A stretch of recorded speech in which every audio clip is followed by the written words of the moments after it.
When you just want one big chocolate chip cookie, this single-serve chocolate chip cookie has crispy edges, a chewy middle, and it will satisfy that craving.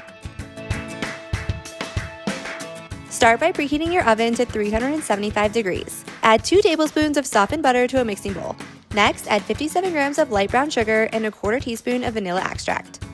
Mix with a spatula to combine the butter and sugar, ensuring there are no butter chunks. Next, add 1 tablespoon of milk. This can be cow's milk, coconut milk, almond milk, or oat milk.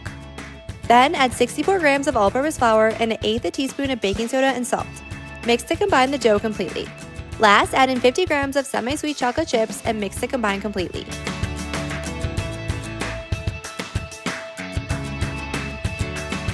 Line a quarter sheet with parchment paper and form the cookie dough into a round disc that's about 3 to 4 inches in diameter. If you like extra chocolate like I do, feel free to add more chocolate chips on top. Bake at 375 degrees for 15 to 20 minutes or until the edges are golden brown. The best thing about this single-serve chocolate chip cookie is you can underbake it as much as you like if you like a really doughy cookie because there are no eggs. I like to finish this cookie with a generous sprinkle of flaky sea salt because you know I can't resist a sweet and salty cookie. While I'm calling this a single-serve chocolate chip cookie, it really is perfect for sharing with your husband, but only if you want to.